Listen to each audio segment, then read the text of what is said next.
De la politique à présent, dans quelques heures, ils ne seront plus ministres ni présidents.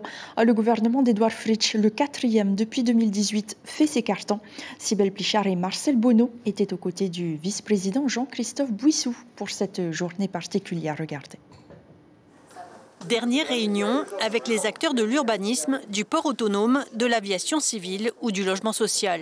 Jean-Christophe Bouissou doit faire le deuil de ses 9 années à la tête de ministères stratégiques. J'ai souhaité provoquer cette réunion, c'est vraiment le dernier jour, pour passer en revue toutes les opérations que nous avons, les dossiers qui sont en cours.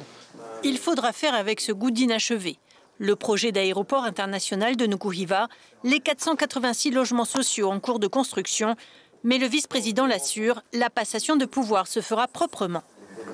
Alors j'ai préparé minutieusement un certain nombre de dossiers ici, par exemple, c'est toute la mémoire dans la réalisation du SAGE, du schéma d'aménagement général. Et ici, vous avez tous les dossiers. Vous n'allez pas tout détruire avant de partir? Non, non, non, non, non. Ça sont des dossiers que je pourrais prendre avec moi. Mais je pense qu'il est utile que le futur ministre de chaque département puisse avoir. L'après-midi sera consacré à la visite du Fare Vahine, un nouveau bâtiment dédié aux jeunes mamans en détresse. La présidente du Conseil des femmes a su fédérer l'État et le pays autour d'un projet global de 206 millions de francs.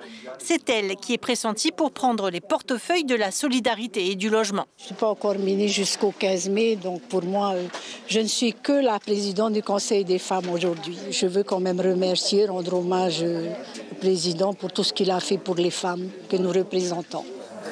Une satisfaction pour le ministre Bouissou sur le départ. Il y a une période de sevrage. Vous savez, lorsqu'on se lève le matin et qu'on n'a plus un agenda fourni, on est un peu parfois à tourner en rond, aller dans le jardin. Donc ça m'a énormément manqué. Mais bref, ça reste dans mes souvenirs, ça reste dans ma conscience. C'est certainement ça le plus important.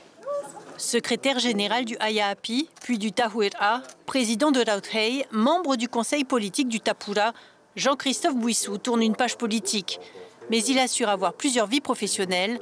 À 62 ans, il ne compte pas s'arrêter de travailler. L'information en continu sur Polynésie la première, Internet et réseaux sociaux.